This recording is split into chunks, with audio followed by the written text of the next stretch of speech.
Antologi Pembacaan Firman Tuhan yang Maha Kuasa.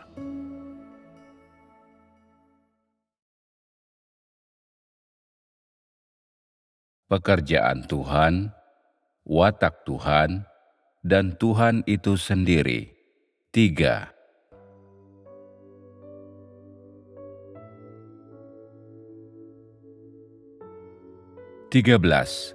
Yesus makan roti dan menjelaskan kitab suci setelah kebangkitannya. Lukas 24 ayat 30 sampai 32. Dan terjadilah demikian saat dia duduk makan dengan mereka. Ia mengambil roti, memberkatinya, lalu memecah-mecahkannya dan membagikannya kepada mereka. Seketika itu juga mata mereka terbuka dan mereka mengenal Dia. Namun Dia menghilang dari pandangan mereka, dan mereka berkata-kata seorang kepada yang lain, "Bukankah hati kita terbakar ketika Dia berbicara dengan kita di jalan, dan ketika Dia menerangkan kitab suci kepada kita?" 14. Murid-murid memberi makan Yesus ikan panggang.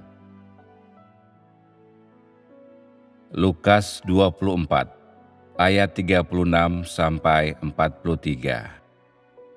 Dan saat mereka bercakap-cakap, Yesus berdiri di tengah-tengah mereka dan berkata kepada mereka, "Damai sejahtera bagi engkau sekalian."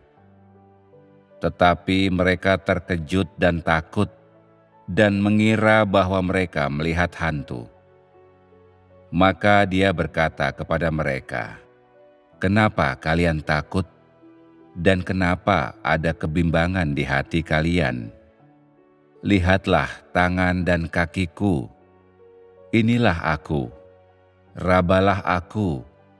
Dan lihatlah, karena hantu tidak memiliki daging dan tulang, sebagaimana yang engkau lihat padaku." Sambil berkata demikian, Dia menunjukkan tangan dan kakinya kepada mereka. Dan karena mereka tidak percaya juga ataupun bergirang, tetapi masih heran, Dia berkata kepada mereka, "Apakah ada daging di sini?" Dan mereka memberinya ikan panggang dan madu. Dan Dia mengambilnya dan makan di depan mereka.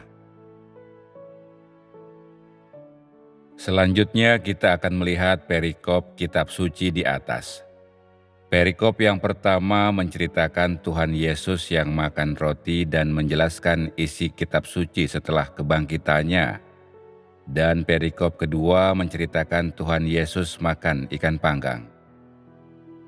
Apakah yang disediakan kedua perikop ini untuk membantumu mengenali watak Tuhan? Dapatkah engkau semua membayangkan gambaran seperti apa yang engkau semua dapatkan dari deskripsi tentang Tuhan Yesus makan roti dan kemudian makan ikan panggang? Dapatkah engkau semua membayangkan apabila Tuhan Yesus berada di hadapanmu dan makan roti, bagaimanakah perasaanmu? Atau bila Ia makan bersama denganmu pada satu meja, makan ikan dan roti bersama orang-orang, perasaan seperti apakah yang engkau rasakan pada saat itu? Jika engkau merasa bahwa engkau akan menjadi sangat dekat dengan Tuhan, bahwa Ia menjadi sangat akrab denganmu, maka perasaan ini benar. Inilah hasil yang ingin Tuhan Yesus tunjukkan dengan makan roti dan ikan di hadapan halayak yang berkumpul setelah kebangkitannya.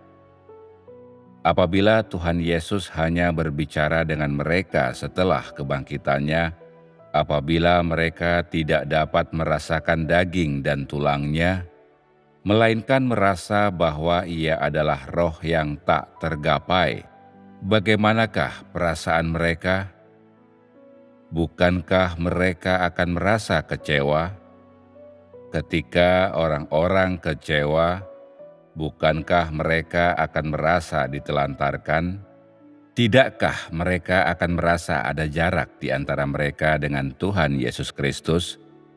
Dampak negatif seperti apa yang akan diciptakan oleh jarak ini terhadap hubungan orang-orang dengan Tuhan? Orang-orang tentunya akan merasa takut sampai mereka tidak berani mendekatinya, dan mereka akan bersikap mengambil jarak karena perasaan segan terhadapnya. Sejak saat itu, mereka akan memutuskan hubungan akrab mereka dengan Tuhan Yesus Kristus dan kembali ke hubungan antara umat manusia dan Tuhan yang berada nun jauh di surga, layaknya pada zaman sebelum zaman kasih karunia. Tubuh spiritual yang tidak dapat disentuh atau dirasakan orang-orang akan berujung pada hilangnya keakraban mereka dengan Tuhan. Dan ini juga akan membuat hubungan yang akrab tersebut yang dibangun selama Tuhan Yesus berada di dalam daging, tanpa jarak antara Dia dengan umat manusia, tidak lagi ada. Terhadap tubuh spiritual, orang-orang hanya merasakan ketakutan, pengelakan, dan tatapan bisu. Mereka tidak akan berani mendekat atau bercakap dengannya, apalagi mengikuti, memercayai, atau menaruh harapan di dalam Dia. Tuhan enggan melihat perasaan umat manusia yang seperti ini terhadapnya. Ia tidak ingin melihat orang-orang menghindarinya atau menjauhkan diri mereka darinya. Ia hanya ingin orang-orang memahaminya, datang mendekat kepadanya, dan menjadi keluarganya.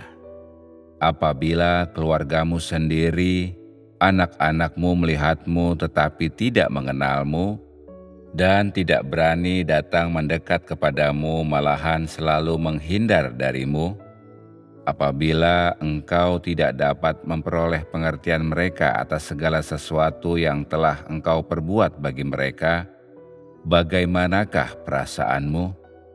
Tidakkah ini akan menyakitkan? Tidakkah engkau akan sakit hati?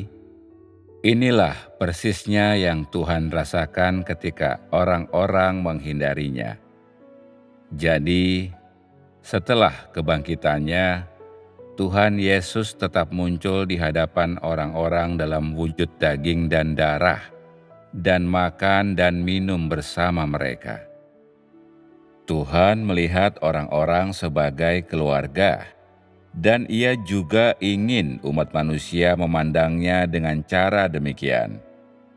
Hanya dengan cara inilah Tuhan dapat benar-benar mendapatkan orang-orang, dan orang-orang dapat benar-benar mengasihi dan menyembah Tuhan. Sekarang, dapatkah engkau semua mengerti maksudku dalam mengambil kedua perikop kitab suci ini?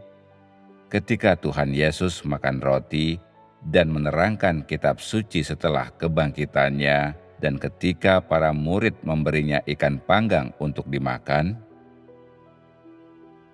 dapat dikatakan bahwa serangkaian hal yang dikatakan dan diperbuat Tuhan Yesus setelah kebangkitannya adalah bijaksana dan dilakukan dengan maksud yang baik.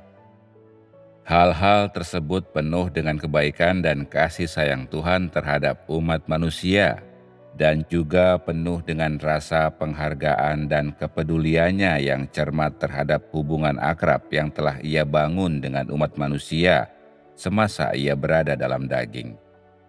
Bahkan, hal-hal tersebut penuh dengan kenangan dan kerinduan yang Ia rasakan atas hidupnya ketika makan dan tinggal bersama para pengikutnya selama Ia berada dalam daging. Jadi, Tuhan tidak menginginkan orang-orang merasa ada jarak antara Tuhan dan manusia. Ia juga tidak ingin umat manusia mengambil jarak dari Tuhan. Lebih jauh lagi, Ia tidak ingin umat manusia merasa bahwa Tuhan Yesus setelah kebangkitannya bukan lagi Tuhan yang begitu akrab dengan orang-orang, merasa bahwa ia tidak lagi beserta dengan umat manusia karena ia telah kembali ke dunia roh, kembali menjadi Sang Bapa yang tidak bisa dilihat atau digapai orang-orang. Ia tidak ingin orang-orang merasa bahwa ada perbedaan dalam posisi antara dia dan umat manusia. Ketika Tuhan melihat orang-orang yang ingin mengikutinya namun menjaga jarak karena segan terhadapnya, hatinya merasa sakit karena ini artinya hati mereka berada begitu jauh darinya. Artinya akan sangat sulit baginya untuk mendapatkan hati mereka. Jadi, seandainya ia menampakkan diri di hadapan orang-orang dalam tubuh spiritual yang tidak dapat mereka lihat atau sentuh, ini sekali lagi akan menciptakan jarak antara manusia dengan Tuhan. Dan ini akan membuat manusia keliru menganggap bahwa Kristus setelah kebangkitannya telah menjadi mulia, menjadi berbeda dari manusia, dan menjadi pribadi yang tidak lagi bisa berbagi meja dan bersantap dengan manusia karena manusia dipenuhi dosa, najis, dan tidak akan pernah bisa dekat dengan Tuhan. Demi menghapuskan kesalahpahaman umat manusia ini, Tuhan Yesus melakukan sejumlah hal yang sering ia lakukan saat berada dalam daging, seperti yang dicatat dalam Alkitab. Ia mengambil roti, memberkatinya, lalu memecah-mecahkannya, dan membagikannya kepada mereka. Ia juga menerangkan kitab suci kepada mereka, sebagaimana yang sering ia lakukan sebelumnya. Semua hal ini yang dilakukan Tuhan Yesus membuat setiap orang yang melihatnya merasa bahwa Tuhan tidak berubah, bahwa ia masih tetap Tuhan Yesus yang sama. Meskipun ia telah disalibkan dan mengalami kematian, ia telah bangkit dan tidak meninggalkan umat manusia. Ia telah kembali di tengah umat manusia. Segala hal yang berkenaan dengannya tidak berubah. Anak manusia yang berdiri di hadapan orang-orang masih tetap Tuhan Yesus yang sama. Tindakan dan percakapannya dengan orang-orang terasa begitu akrab. Ia masih begitu dipenuhi oleh cinta kasih setia, kasih karunia, dan toleransi. Ia masih tetap Tuhan Yesus yang mengasihi sesama seperti ia mengasihi dirinya sendiri, yang mampu mengampuni umat manusia 70 kali 7 kali. Seperti sebelumnya, ia makan dengan orang-orang, membahas kitab suci dengan mereka, dan yang lebih penting, sama seperti sebelumnya, ia terbuat dari daging dan darah yang dapat disentuh dan dilihat. Anak manusia dengan cara ini membuat orang-orang merasakan keakraban, merasakan ketenangan, merasakan kesukaan mendapatkan kembali sesuatu yang telah hilang, dan mereka juga merasa cukup tenang untuk dengan berani dan percaya diri mulai mengandalkan dan mengagumi Anak Manusia yang mampu mengampuni dosa umat manusia. Mereka juga mulai berdoa dalam nama Tuhan Yesus tanpa keraguan, berdoa untuk mendapatkan kasih karunia-Nya, berkat-Nya, dan mendapatkan kedamaian dan kesukaan dari-Nya, memperoleh pemeliharaan dan perlindungan dari-Nya, dan mulai menyembuhkan dan mengusir roh jahat dalam nama Tuhan Yesus. Selama masa Tuhan Yesus bekerja dalam daging, sebagian besar pengikutnya tidak bisa sepenuhnya memastikan identitasnya dan hal-hal yang ia katakan. Ketika ia disalibkan, sikap para pengikutnya adalah pengharapan. Sejak saat ia dipakukan ke kayu salib sampai saat ia dimasukkan ke dalam kubur, sikap orang-orang terhadapnya adalah kekecewaan. Pada selang waktu ini, hati orang-orang mulai berubah dari perasaan ragu-ragu sampai menyangkal segala hal yang dikatakan Tuhan Yesus selama hidupnya dalam daging. Dan ketika ia berjalan keluar dari kubur dan menampakkan diri di hadapan orang satu persatu, kebanyakan orang yang telah melihatnya dengan mata kepala sendiri atau mendengar berita kebangkitannya secara bertahap berubah dari penyangkalan menjadi kesangsian. Pada waktu Tuhan Yesus membiarkan Thomas meletakkan tangannya di lambungnya, pada saat Tuhan Yesus memecah-mecahkan roti dan memakannya di hadapan orang banyak setelah kebangkitannya, dan setelah ia makan ikan panggang di hadapan mereka, baru pada saat itulah mereka benar-benar menerima kenyataan bahwa Tuhan Yesus adalah Kristus dalam daging. Engkau semua dapat mengatakan bahwa seolah-olah tubuh spiritual yang memiliki darah dan daging ini yang berdiri di hadapan mereka sedang membangunkan mereka semua dari mimpi. Anak manusia yang berdiri di hadapan mereka adalah Dia yang telah ada sejak permulaan zaman. Ia punya wujud, serta daging dan tulang, dan Ia telah hidup dan makan bersama umat manusia untuk waktu yang sangat panjang. Pada saat ini, orang-orang merasa bahwa keberadaannya begitu nyata, begitu luar biasa. Mereka juga begitu bersukacita dan bahagia, dan pada saat yang sama dipenuhi dengan emosi. Dan penampakannya kembali membiarkan orang untuk sungguh-sungguh melihat kerendah hatiannya, merasakan kedekatannya, kerinduannya, kasih sayangnya bagi umat manusia. Pertemuan kembali yang singkat ini membuat orang-orang yang melihat Tuhan Yesus merasa seakan sudah lama sekali waktu berlalu. Hati mereka yang tersesat, bingung, takut, gelisah, mendamba, dan mati rasa akhirnya menemukan penghiburan. Mereka tidak lagi merasa ragu-ragu atau kecewa, karena mereka merasa bahwa kini ada harapan dan sesuatu yang bisa mereka andalkan. Sang Anak Manusia yang berdiri di hadapan mereka akan mendukung mereka untuk waktu yang kekal. Ia akan menjadi menara yang kuat bagi mereka, tempat perlindungan mereka untuk selama-lamanya. Meskipun Tuhan Yesus telah bangkit, hatinya dan pekerjaannya tidak meninggalkan umat manusia. Ia memberitahu orang-orang melalui penampakannya bahwa tidak peduli dalam wujud apapun dirinya.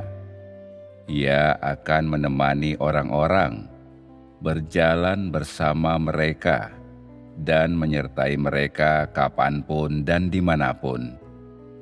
Dan kapanpun dan dimanapun, Ia akan membekali dan menggembalakan umat manusia, membiarkan mereka melihat dan menyentuhnya, dan memastikan bahwa mereka tidak lagi merasa tak berdaya.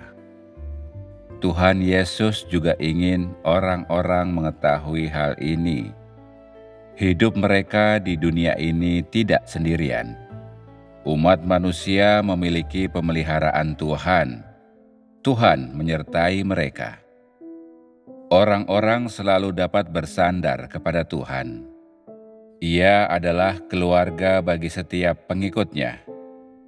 Dengan Tuhan sebagai sandaran, umat manusia tidak akan lagi sendirian atau tidak berdaya, dan mereka yang menerimanya sebagai penebus dosa mereka tidak akan lagi dibelenggu dalam dosa. Di mata manusia, bagian-bagian dari pekerjaannya yang dilakukan Tuhan Yesus setelah kebangkitannya adalah hal-hal yang sangat kecil. Tetapi di mataku, setiap hal kecil punya begitu banyak arti, begitu berharga, semuanya begitu penting dan berbobot. Meskipun masa selama Tuhan Yesus bekerja dalam daging dipenuhi kesusahan dan penderitaan, melalui penampakan dirinya dalam tubuh spiritualnya berupa daging dan darah, ia secara utuh dan sempurna menyelesaikan pekerjaannya di dalam daging pada waktu itu untuk menebus umat manusia.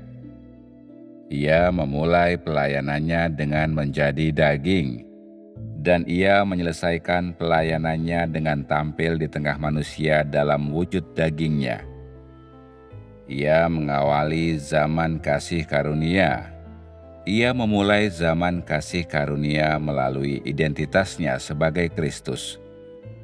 Melalui identitasnya sebagai Kristus, ia melakukan pekerjaan di zaman kasih karunia, dan ia menguatkan serta memimpin semua pengikutnya di zaman kasih karunia. Mengenai pekerjaan Tuhan, dapat dikatakan bahwa ia benar-benar menyelesaikan apa yang ia mulai. Ada langkah-langkah dan ada rancangan, dan semuanya itu dipenuhi oleh hikmat Tuhan, kemahakuasaannya, dan perbuatan luar biasanya. Semuanya juga dipenuhi dengan kasih dan belas kasihan Tuhan. Tentu saja, benang utama yang merajut seluruh pekerjaan Tuhan adalah kepeduliannya terhadap umat manusia. Pekerjaannya diresapi oleh perasaan pedulinya yang tidak bisa ia kesampingkan. Di dalam ayat-ayat Alkitab ini, dalam setiap hal yang Tuhan Yesus lakukan setelah kebangkitannya, yang terungkap adalah harapan dan kepedulian Tuhan yang tidak pernah berubah bagi umat manusia, dan juga pemeliharaan dan cinta kasih Tuhan yang cermat terhadap manusia.